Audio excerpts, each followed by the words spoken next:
Salut, j'espère que ça va. Donc je vous retrouve aujourd'hui pour vous parler d'un seul livre. Donc il s'agit de Rue Picor, lait et miel. Donc comment vous dire, c'est pas du tout mon délire, hein, c'est de la poésie. On va y revenir plus tard.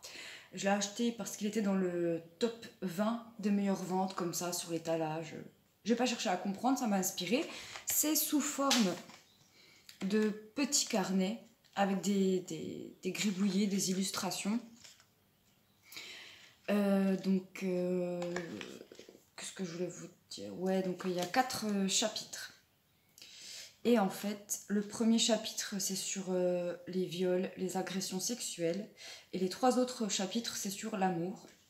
C'est un bouquin 100% pour les femmes, pour moi. Je vois pas ce qu'un homme pourrait trouver dans cette lecture. C'est des passages quand même très très courts. Genre, comment puis-je écrire s'il est parti avec mes mains? Donc c'est vraiment pas de la littérature, pas non plus de la poésie pour moi. Après ils disent qu'elle est poétesse, en sachant qu'en fait elle était découverte sur Instagram, parce qu'elle publiait des petites phrases comme ça, et apparemment ça a bien marché pour elle. Voilà. Donc mon souci en fait, c'est que je pense qu'il est mieux dans la version originale, c'est-à-dire en anglais. Pourquoi? Je vais vous dire ça tout de suite, même si je ne l'ai pas encore lu. Alors de Amanda Lovelace, The Princess Saves Herself in This One. C'est exactement le même délire, sauf qu'il n'y a pas les illustrations. Et en fait, rien que la première phrase, je trouve que ça sonne mieux en anglais. En fait, il y a des choses qui sonnent mieux en anglais. Genre, il y a des chansons. Otis Redding, I've got dreams to remember. J'ai des rêves à me souvenir. Si on le chante en français, j'ai des rêves à me souvenir. C'est trop moche, enfin, ça sonne pas bien, quoi. Et ben là, je trouve que c'est pareil. Là, on a plutôt l'impression de lire un petit carnet intime. Parce qu'attention, c'est vraiment intime ce qu'elle raconte. C'est ce qu'elle dit à la fin d'ailleurs. Elle dit « Je vous ai laissé mon cœur entre vos mains. » Et puis tout ce que j'ai de plus fragile, surtout le premier chapitre sur les abus sexuels est quand même hardcore.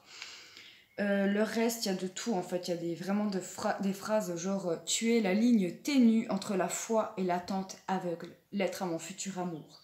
Rien n'est plus sécurisant que le son de ton être qui lit pour moi à haute voix. Le petit ami parfait. » Et en fait, je pense que ce bouquin, je vais le garder dans ma bibliothèque. Pour moi ou pour quelqu'un, le jour où il sera en détresse amoureuse. Voilà, je trouve que ce bouquin est très bien pour une personne qui vient de subir une rupture amoureuse. On sait tous ce que ça fait. On pense tous sur le moment qu'on s'en remettra jamais, que c'est la fin du monde, que c'est la fin des temps, que c'est la fin de la vie, quoi. Et je trouve qu'en lisant ce bouquin-là, en se mettant en mode dépression un peu, les petites phrases toutes simples, en fait, font vraiment écho à quelque chose de plus profond. Mais il faut être en état de mal-être pour vraiment l'apprécier à sa juste valeur, je pense. Après, c'est que mon avis. Et donc, du coup, prochainement, je lirai celui-ci et je vous dirai si c'est mieux en VO qu'en traduit, même si j'ai déjà ma réponse, en fait. Donc, voilà, c'est tout pour ces 2 bouquins. Je vous les montre.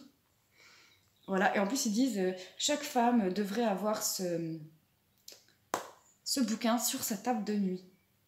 Enfin, moi, je trouve que c'est vraiment...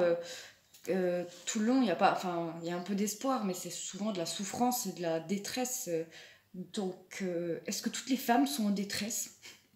Enfin bref, et oui, ouais, franchement, c'est pas pour les hommes cette lecture. C'est à 100%, je le répète. Voilà. Donc c'est tout. Et puis en ce moment, je lis Primo Levi, mais je le lis très très doucement parce qu'en fait, c'est trop violent à lire en fait. Donc je peux pas le lire d'affilée, sinon je pétais un câble. Et j'ai terminé un autre livre, L'envol de Sarah, qui est un témoignage. Je sais pas si je vais vous en parler, parce que j'aime pas trop parler des témoignages. Oh, j'ai bugué. Et j'en lis encore un autre, je sais plus c'est quoi. Et voilà. Donc je vous dis à bientôt.